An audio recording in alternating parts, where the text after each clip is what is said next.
So happy to be promoted. Hi, Luis. Hi, Christina. Sorry I left you in there so long. It shows up.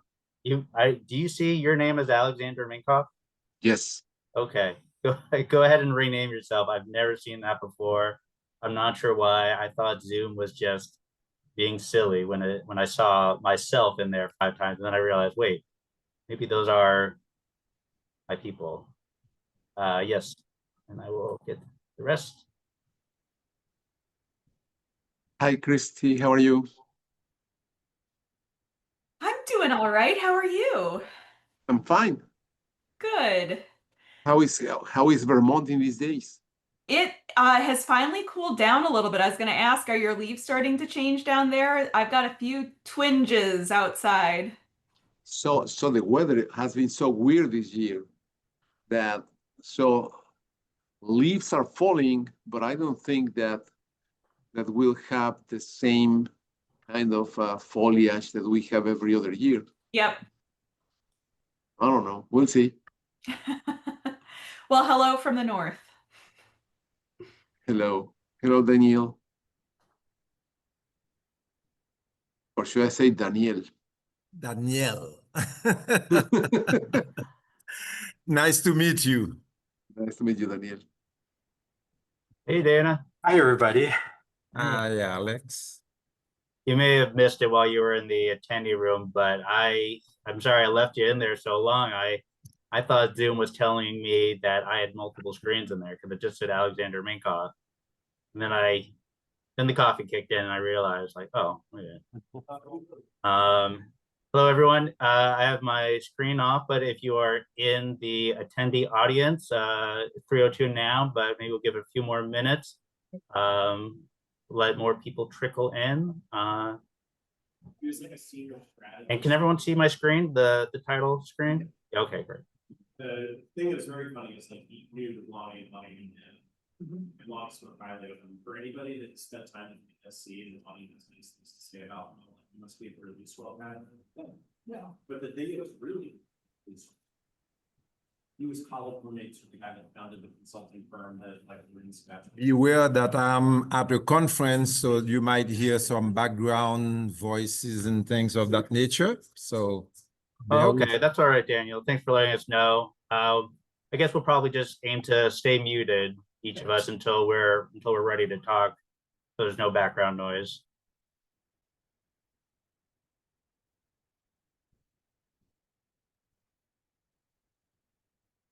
And Dana, I have that slide. I know you're going first. I have that slide with all of our names on it, ready to display if you want to use it at any point.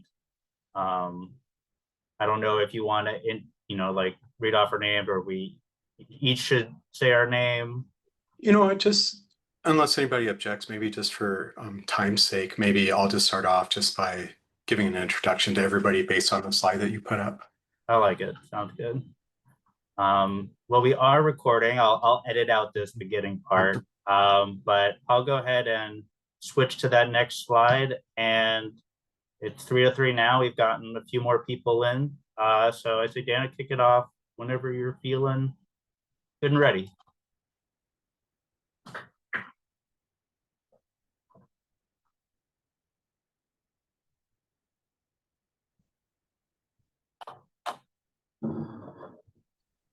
Hello, everybody. I want to welcome everybody to this webinar and thank you for coming. And I appreciate all the interest in incorporating simulations, computer-based simulations into the classroom. And I just want to kick it off really quickly. Alex, go ahead and turn that slide. I'll just introduce everybody really quick. Yep.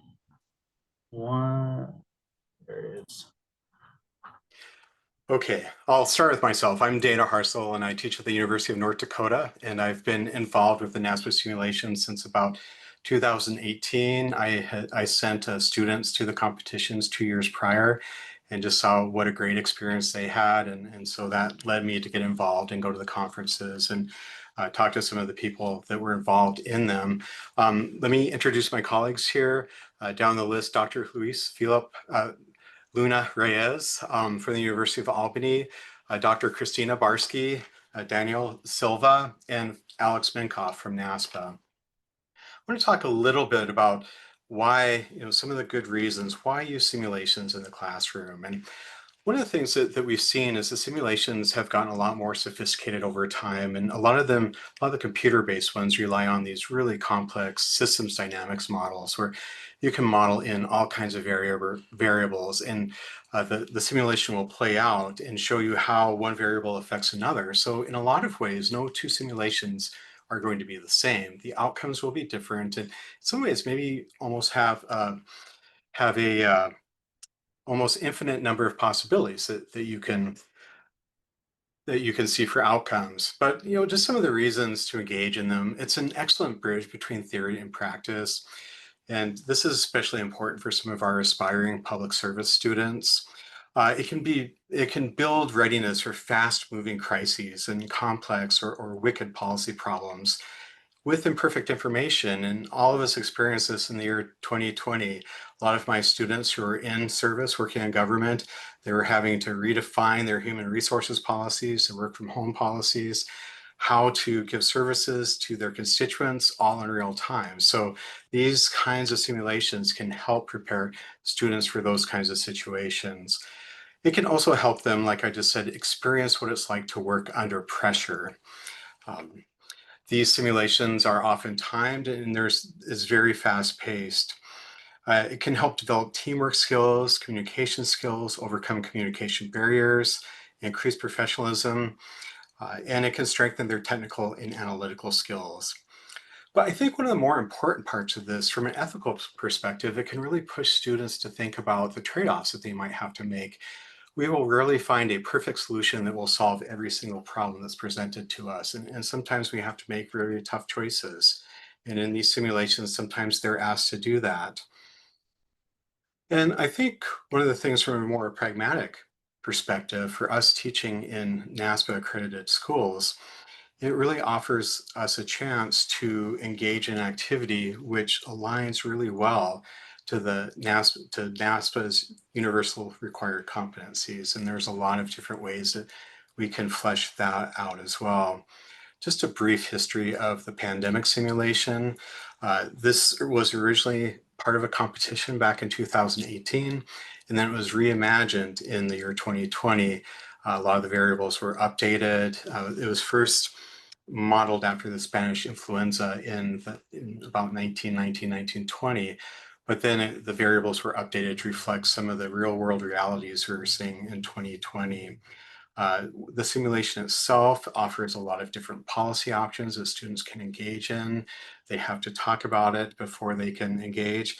And in most cases, they find that cooperation leads to better success or better outcomes. They also have a forecasting tool. Much like policy analysis, they can look at what possible policies that they put in place and try to understand what the outcomes are going to look like within a plus or minus %, of course. It's not a perfect way to look at that. There are real-time dashboards, and there are certain news feeds and ways that the different people can communicate with each other. And then NASPAA sponsors a global competition every year. And Alex typically puts out a call for us to nominate students, depending on whether it's at a physical location or whether it's at a virtual location. There's typically a little fee attached to it for students, and of course travel if it's off their campus. But it was held, the pandemic simulation was held virtually in 2024, and it went off really, really smoothly. My institution hosted one of those. So there are lots of opportunities for you out there to get engaged in this as well. And then just one last point before I move on. I just want to mention that one of the things that we want to expose our students to is broader perspectives. And there are people from all over the world that engage in these simulations, and there are universities from all over the world that act as hosts for these simulations. So it's a great opportunity to expose our students to different viewpoints, different thought processes, and different ways of doing things. So with that, let me go ahead and turn it over, and I believe that Luis is next.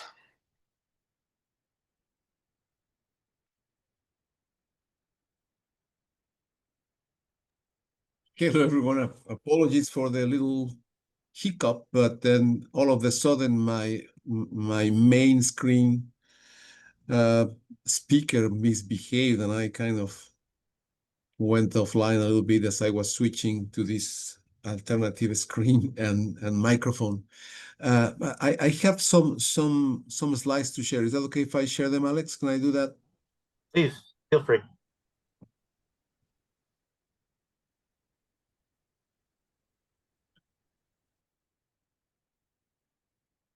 Perfect. So can you see my screen now? Yes, we can. So, and I will try to be very brief. Thank you, Dana, for that great introduction. I really just want to share a little bit of the experience that I have here in the University at Albany. As Dana say, I'm Luis Luna Reyes, and I am a professor in public administration here in Rockefeller College, but also a researcher that does some simulation using system dynamics as one of those many other nice tools that we have to do simulations. And in these few minutes that I want to share with you some of this experience, I want to talk a little bit, some reflections on course alignment and assessment, on how this can also be done either on campus or online. I want to share with you very briefly three exercises that I use continuously in several of my classes. And I have done both online and in-person activities related to all those three tools that I use and that are freely available for everybody who wants to try them. And some of the student feedback that I have gotten specifically in one of them. And then, so Dana already told us a lot of good reasons of why using simulation in learning about public policy and public management. And I really just want to share with you one story and two pictures, right? And so probably you all saw in the news, and we can see frequently how pilots of airplanes actually manage very well emergency situations, right? So this was one news from 2009 where this plane crashed on the Hudson River after taking off JFK. And the news were surprised about how well the pilot actually managed the thing, and the pilot basically said that the situation was not absolutely new for him, but that he had practiced exactly the same situation several times using a flight simulator.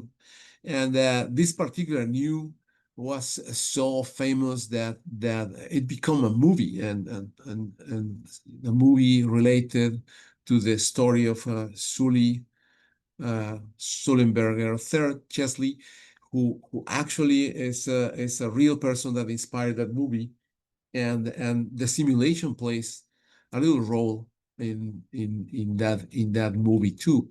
So simulations gives us a way of practicing, right, in a safe environment, policies or management strategies, and the literature recognizes this, so this is coming from an interesting paper on how we can use modeling and so many other mathematical tools as we develop policy as safe ways to actually learn about policy effectiveness and policy implementation, so that we can make less mistakes and be more effective when we are designing and implementing policy. And similarly, people doing management think about simulations as ways of promoting learning in managers, right? So managers have this opportunity of learning from their direct action over the system, but then simulations can actually be an alternative way of learning as they work in specific situations. So same idea of trying to accelerate our learning as we face different managerial or policy problems. And in the classroom, I like to think about simulations as a more sophisticated form of a case study. Because usually the ways in which I like to use simulations is when they are attached to a case study, and then students and managers who get engaged with the case, they have this opportunity of having the same kind of conversations that they have when they are discussing a case in a learning situation. But the simulation gives them an additional chance to actually test if their conclusions make sense or are useful in the case situation. So I have been using over the years 3 different cases. One of them are simpler than others, right? So this one is a case that I use very frequently in executive education. So we have here in New York what we call the New York State Leadership Institute, and one of the sessions is just like a 2.5-hour session on systems thinking, and then I use this case of rapid growth in a regulatory assistance office. It's a new office in the state who's trying to help people to be to open businesses in a more efficient way under a new governor's administration. And then people has a chance to actually read through the case and discuss potential strategies, because the agency is suffering like from an overload of work, burnout of people inside the office, and worried about expanding the system to the whole state after some very successful pilot testing. And then after people get to discuss what are their potential solutions, then they get to play with this simulation that has a system dynamics model behind, a very simple one, powered by FORIO and Epicenter, so that they can actually try some of their strategies and see how some of them work better than others, right? So there is a whole exercise of about 2 hours that where people get engaged with the case study and in discussions. And this is a very simple interface that I built using Epicenter.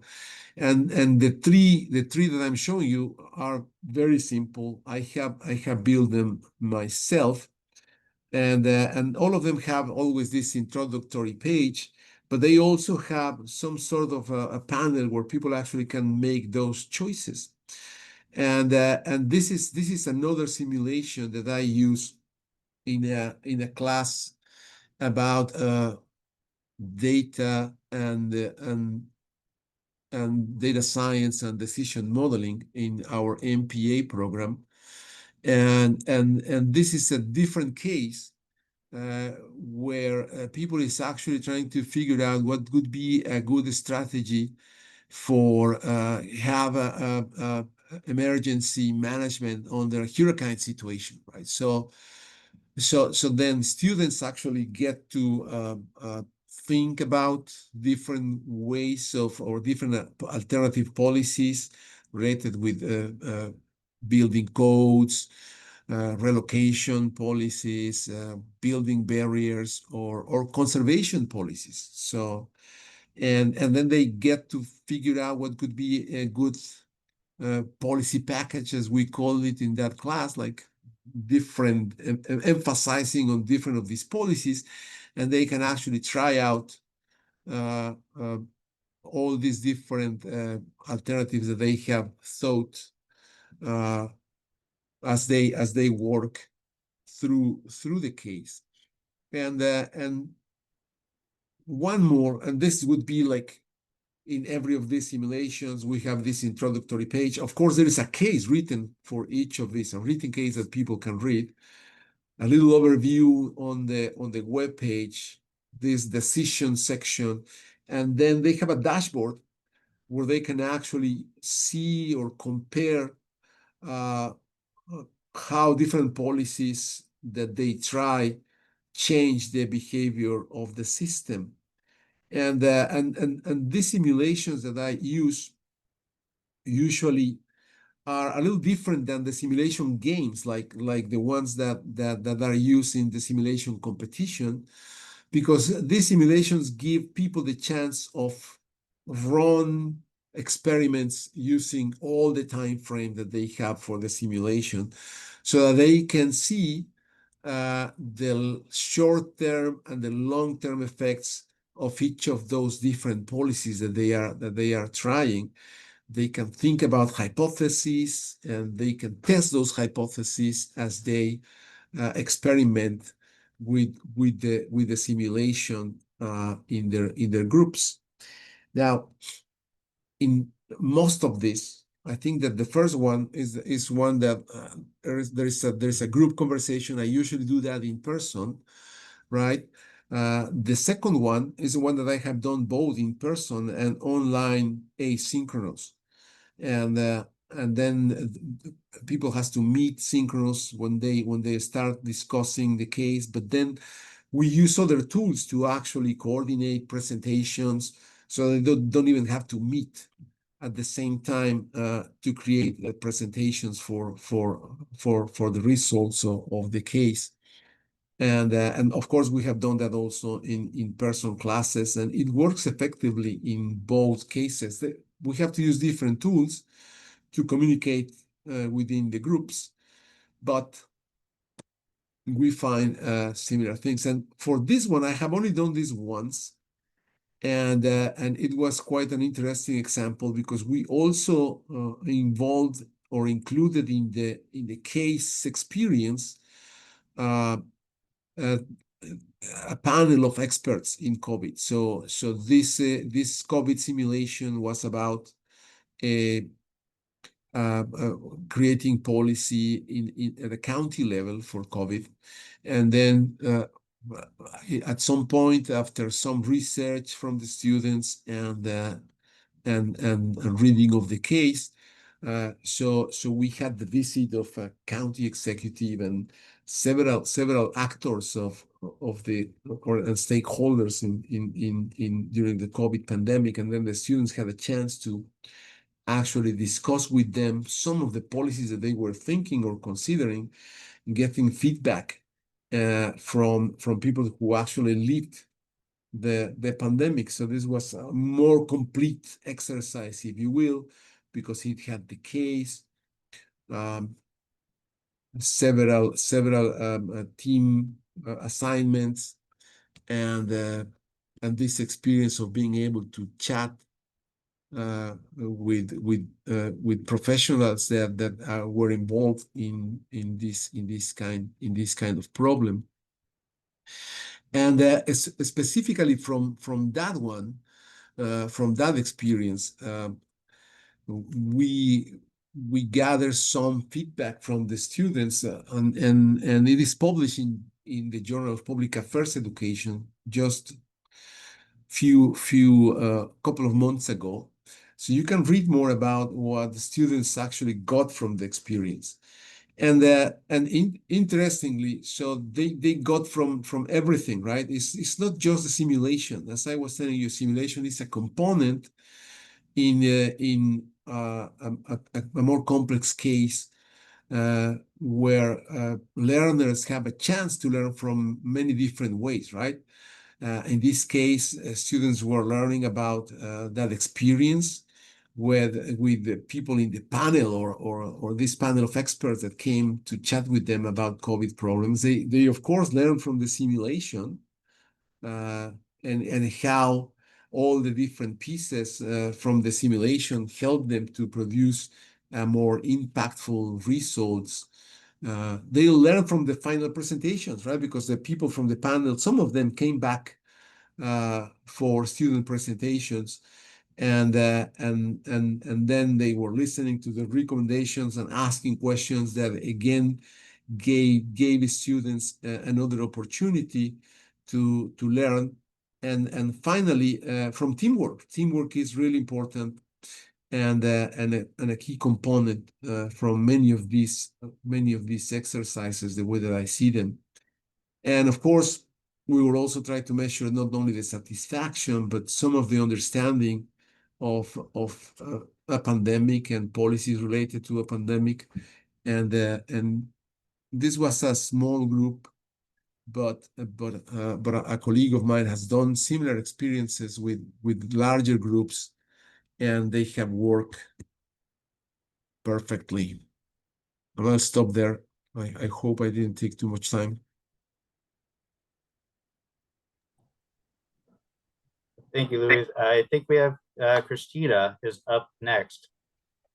Well, I'm going to keep it short and sweet. Thank you so much for organizing us all, Alex, and to my colleagues here. I think that Luis's last slide is really helpful for us to think about why we do these simulations, what we can think that they bring to our classrooms. And it's not just a cool exercise to get students to do something different. There's also measurable outcomes on learning objectives, which I think can really help us make the case in our classrooms and in our pedagogy to think about where there might be opportunities for application. So I've just got three sort of examples I want to give and a couple of data points related to them. I think Alex dropped a piece that Dana and I have worked on in the past, looking at how the NASPAA simulation, the Pandemic 2.0 simulation that was run previously that was mentioned, influenced students' self-reported perceptions of certain skills. These were things like assessing, interpreting, and using information and data, being able to engage effectively with different viewpoints and experiences, applying a public service perspective, right, really wanting to tie back into those universal competencies from NASPAA, ability to work in teams, factors related to communication, and also being able to look at wicked problems from a systems perspective. And all of these in the study that Dana and I ran with the students that participated in the pandemic simulation saw positive increases, right? So we're seeing that there are opportunities to grow skills through using these computer-based simulations. And one of the highlights I wanted to pull out from the data from the study that we undertook is that students of color and diversity were more likely than their white peers to think that their participation provided them with skills that helped apply a public service perspective. So we're also seeing differences within the groups of people that are participating. Likewise, we saw that folks that might be considered the non-traditional students, somebody between the ages of 31 and 40, are more likely to say that the simulation improved their communication skills. And those between 41 and 50 were more likely to agree that participating helped them look at different points of view, different experiences, and so forth. And so we see that there are different learning outcomes that we can see simulations improving reported learning for students. I also wanted to highlight just a little descriptive information about a simulation I use in the public budgeting classroom. Don't tell my students. I use a simulation that I think is designed for middle school students, but they love it. I don't know how often you hear fun be the thing that's talked about public budgeting and finance. I consistently hear from students years later after taking the class that they still use the simulation to play with their friends and family. It's called the Fiscal Ship. It's hosted by the Brookings Institution. And through data that I've collected from students since 2018 that have used this simulation, they talk about understanding trade-offs in a way that they hadn't before. Also being able to think about how they as public administrators or public servants can communicate effectively, because if they don't have enough information in the simulation, they feel frustrated by not being able to make minute choices or have all the details. They're forced to struggle with ambiguity, which, is the world that we live in. And so it's a good way for them to test their limits of lack of information or what details they would want to know. We know they have to engage in compromise. Maybe I wanted to get all of these policies, but I wasn't able to because I have these other goals related to different objectives that I need to try and overcome. And I think that the piece that I really like about that simulation, the students walk away with this no right answer approach where they can understand everybody in the class might have a different approach to playing the simulation and coming to a different outcome and how we have to negotiate that together. And the final piece that I'll say is even some of the traditional analog case-based simulations are super effective. I pair my students at the University of Vermont with students from the University of Montana who've never met before for one class period on Zoom where they have to negotiate some sort of simulation. This last year it was the Gray Wolf simulation, and looking at my evaluations for the class, it was among their favorite, not just because it was something fun and different, but because they had to engage and work with people they'd never met before to solve a wicked problem, which I think really brings our PA sort of goals and objectives to life.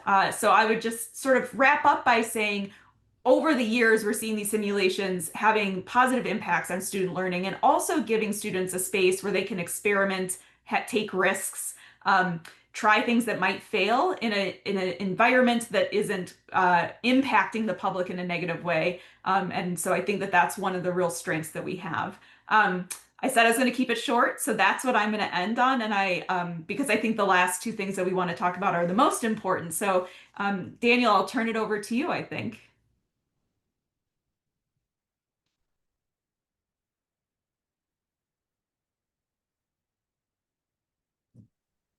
You need to unmute, Daniel.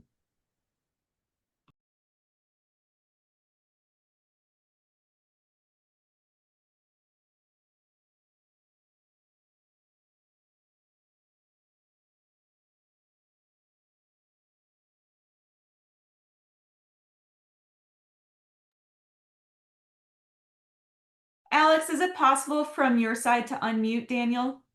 I can request. Oh, there he goes.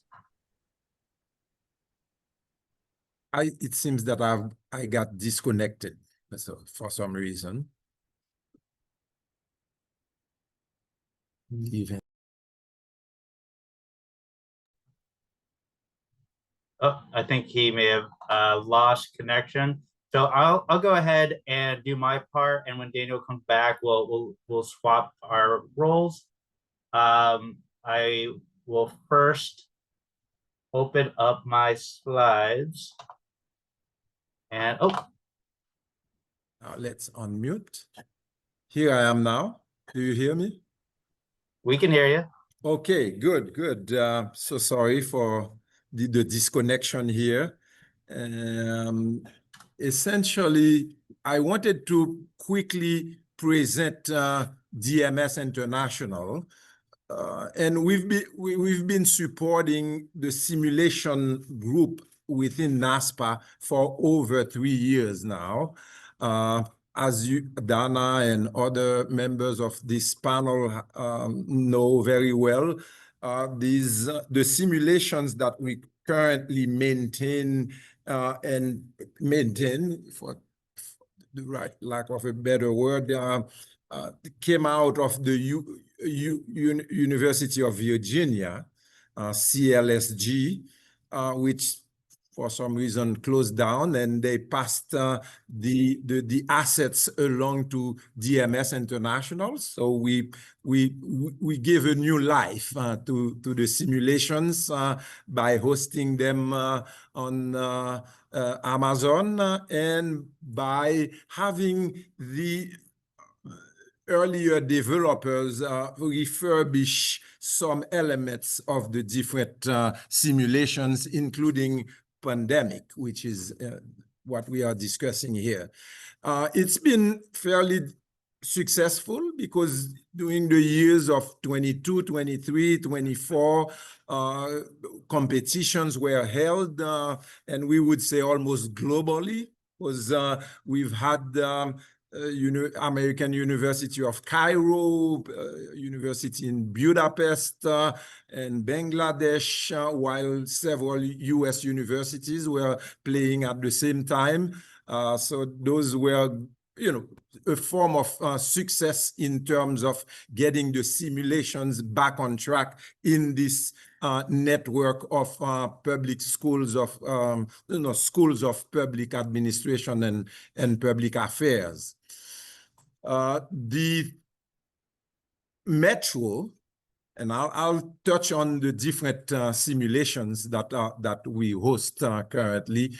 Metro was sort of a draft simulation and was never active as one, whereas pandemic and host nations are relatively mature, would we say, because over the time we've tightened the loose ends. We've added some chatbot assistance for students that might be challenged in knowing the roles and some of the challenges of the game, and somehow that has gotten some good reviews. But Metro, we are in the final stages of having a full-blown working Metro, which is a very interesting simulation, and we about sustainable transportation public policy. And we have gotten the support and the help of Penn State University, because that's the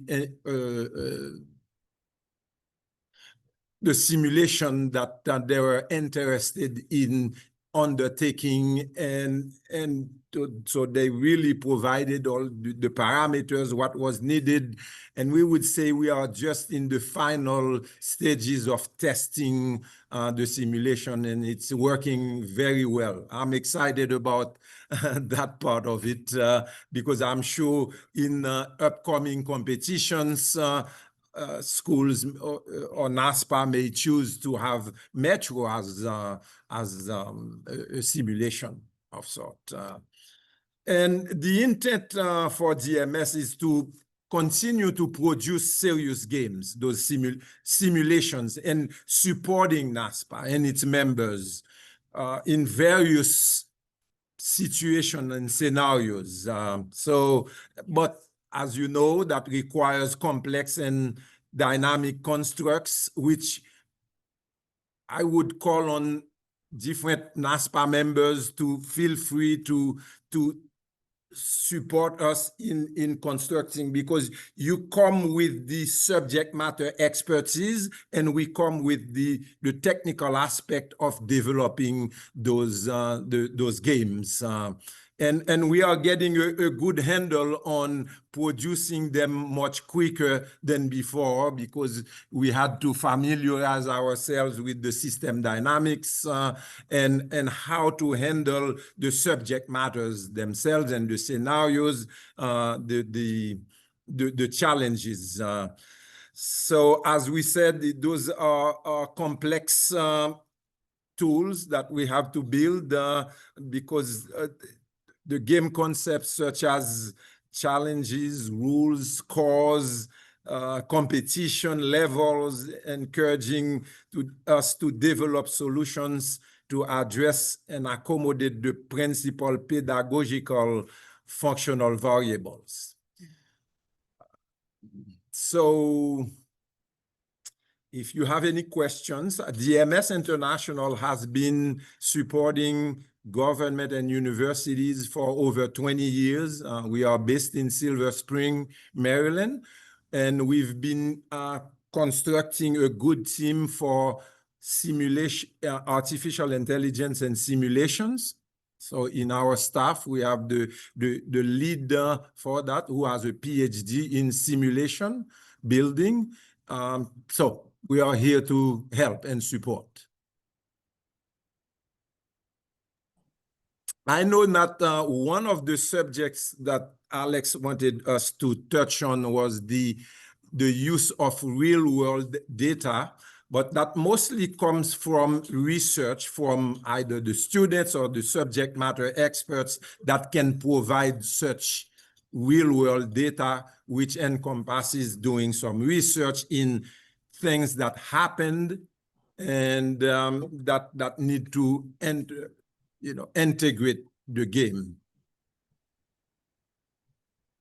In the case of pandemic, I know that research is based on Adam Rue's briefing. It's been done on World Health Organization information, past pandemics, and the likes.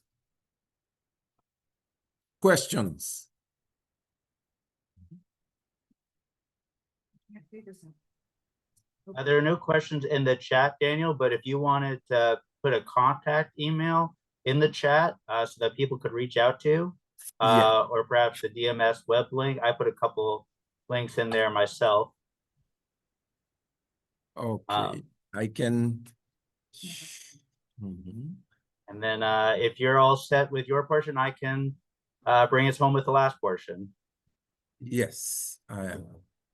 Thank you, Daniel. And I want to add that it is certainly one of my favorite facts about the simulations that we've used, certainly the one from DMS, is the fact that they are based on that real world data, like Daniel was saying, so that when we inform our teachers, our educators, that the simulations aren't all made up, that they're actually, the results that you get within the computerized simulation are actually based on real situations, real events.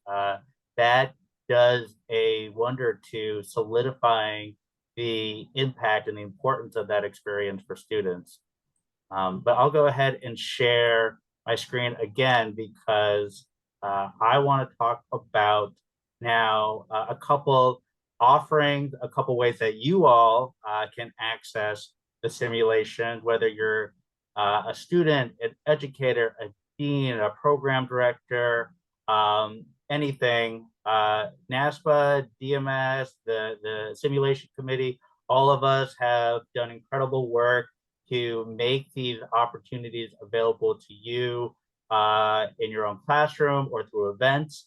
So this first event that I have up here on the screen is a simulation workshop. This is something that we've had for a couple years at the NASPAA Global Conference, formerly referred to just as the NASPAA Annual Conference. This year's conference is in Flagstaff, Arizona. I'll be sure to share a link to that if you haven't already registered. If you haven't already registered, please do so. That window is closing quickly. But the simulation workshop is an opportunity for you, the educators, to play the simulation that we play with students. I apologize for the emergency vehicle background noise.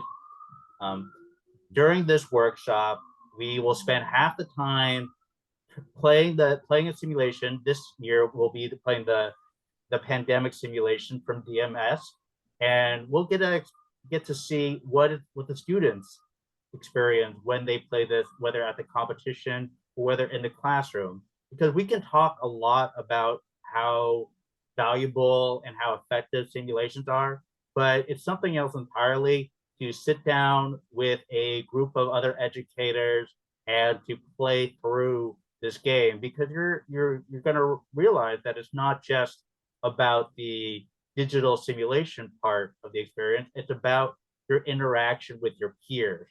It's about the challenges that comes up when you are negotiating strategy or forced into a compromise between different objectives that you're all focusing on, but they're not all completely aligned at first.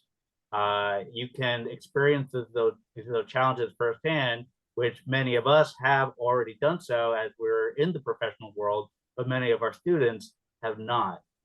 So that's why this workshop was created. So for you to get that experience. And then after the play portion, there will be a discussion, a panel given by myself and the simulation committee, the NASPAA simulation committee, and of course, an experiential learning experience wouldn't be complete without some input from the players of the simulation. So that's when we're going to turn it over to you at the end of the day, much like we do in the simulation competition, which is what I'll talk about now.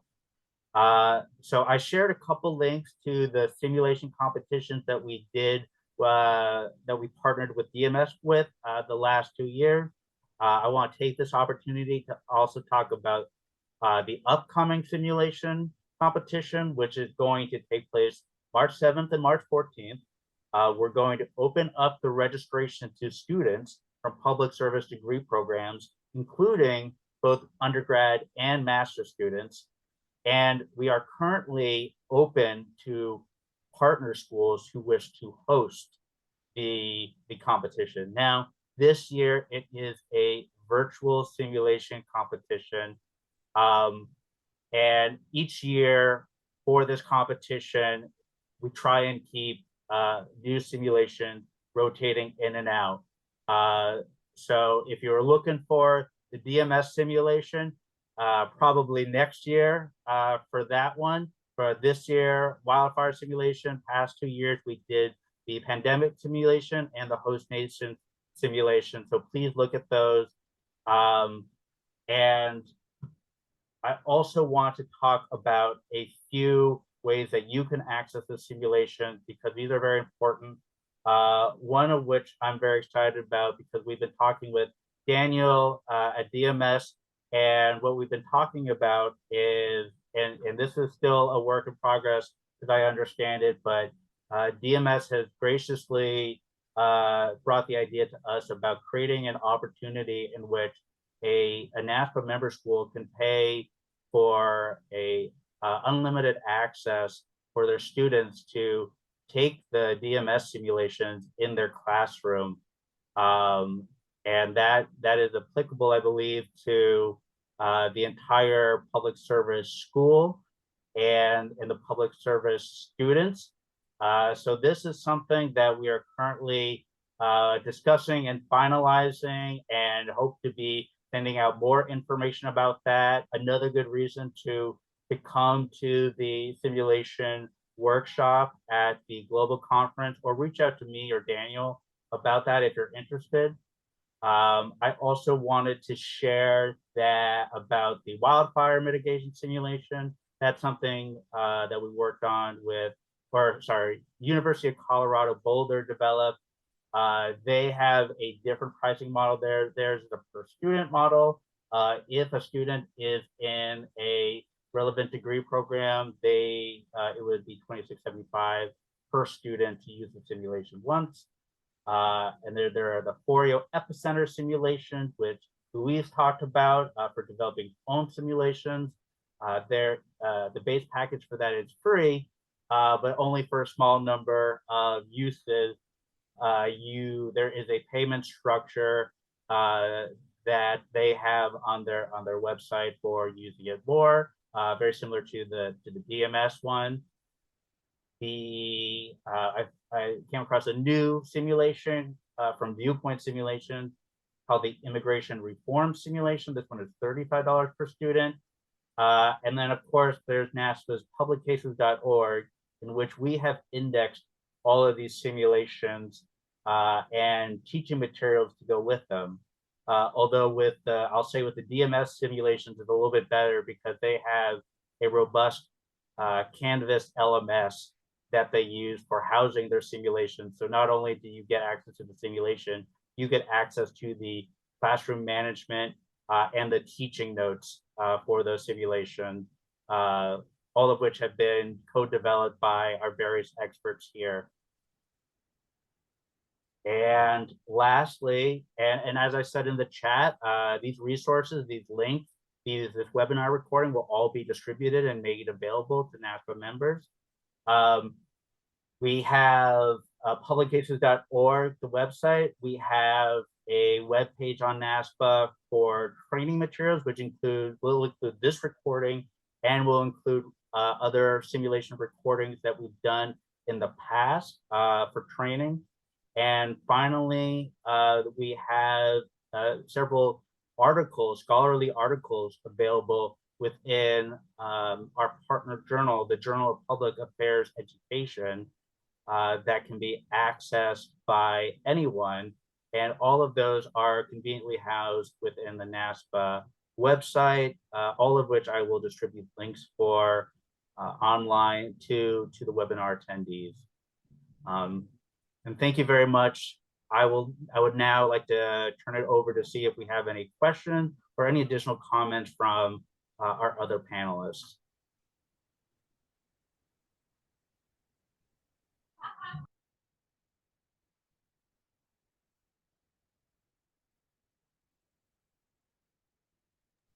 I see a question. Oh, how much do the simulations cost? I think that was from 10 minutes ago. Rebecca, please let me know if I haven't fully answered your question yet. And I will put my email directly in the chat too, so that if you want to engage in a longer discussion, you may do so with me. Thought I saw a hand up. And Daniel, I saw you put a link directly to me. Do you want me to put this in the public chat? Yes, Okay. that's the content of our presentation this afternoon. This is from Daniel, DMS, and this is my email. Oh, let's see.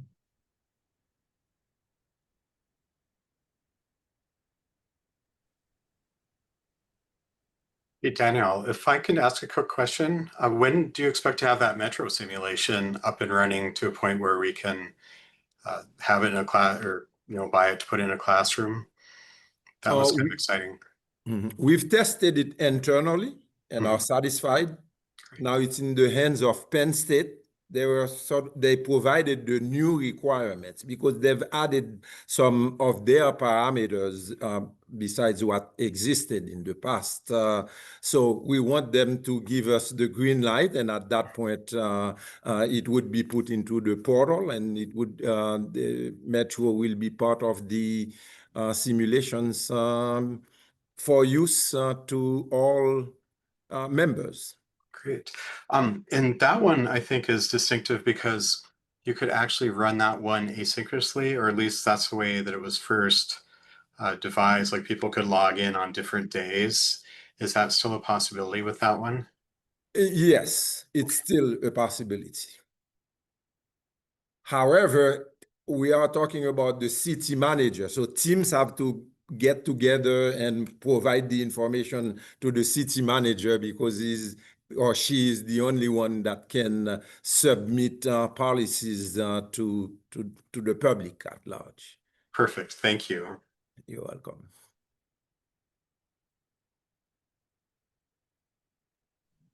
Yeah, I think a lot of simulation that I've come across work that way. It could just be an innate requirement of the simulation design, where whether it be the city manager, the mayor, the prime minister, policy decisions usually end up getting funneled through one person, which is a good lesson. And I think it often reflects reality.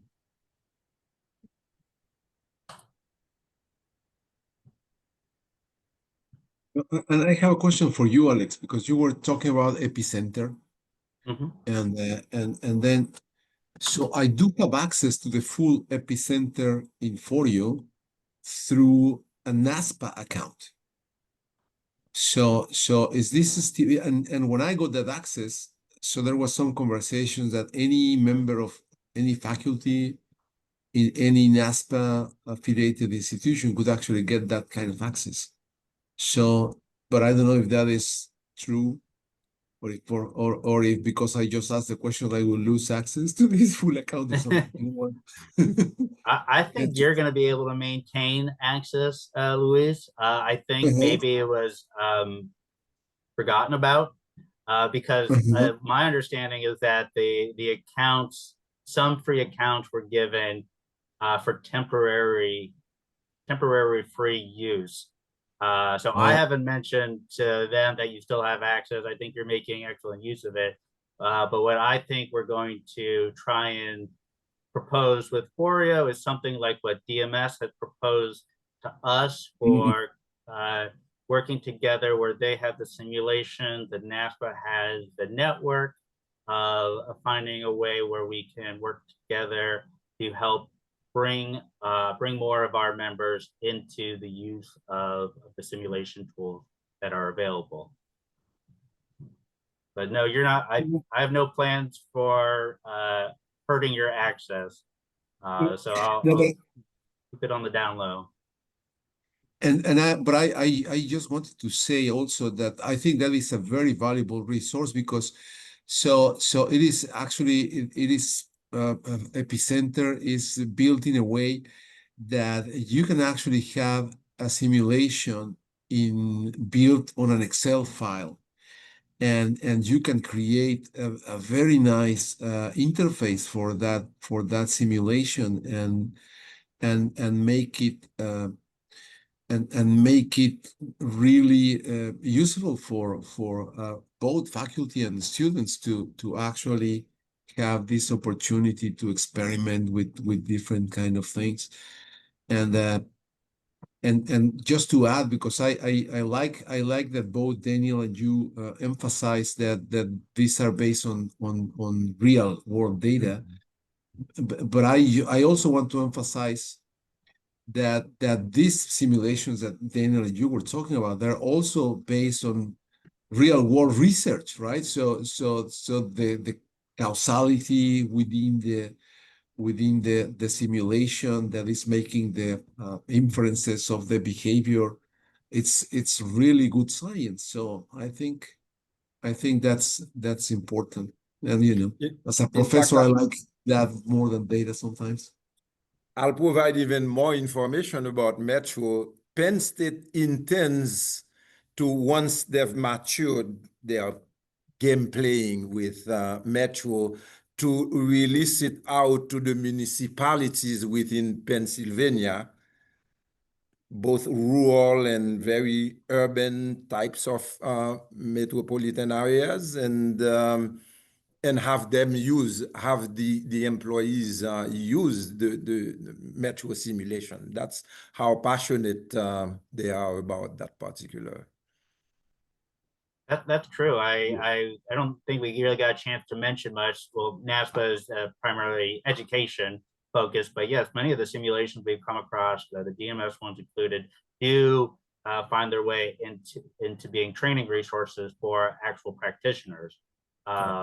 A great note on the effectiveness and the long-term usefulness and the long-term applications of these simulations.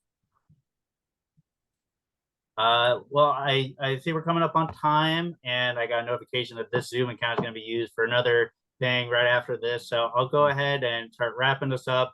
Thank you so much to all of the panelists.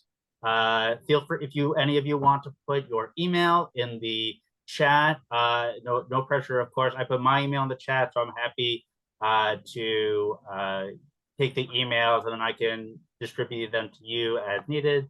But whatever you want to do, feel free. And if you're still here, we will be distributing this recording, these resources, any slides we can. We'll publish them on the NASPAA newsletter. And we'll get them uploaded to the NASPAA webpage.